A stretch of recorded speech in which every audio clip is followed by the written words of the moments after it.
Hello everyone, so I'm here with a quick hair tip today.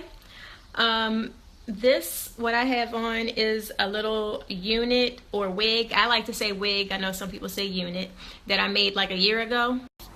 So when I initially made this unit, this wig, I had the bangs cut more going inward like this, not angled like so. All of the tracks were stitched by hand onto a wig cap. As you can see, they're all stitched down. Looking messy now, y'all. So, to add the additional tracks to give me this angle, what I did was I can't see.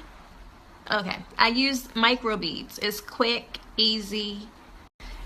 And by doing it with the micro beads, if I decide that I want to go back to that other cut, I can just release these beads, take the tracks out, and then have that other cut again.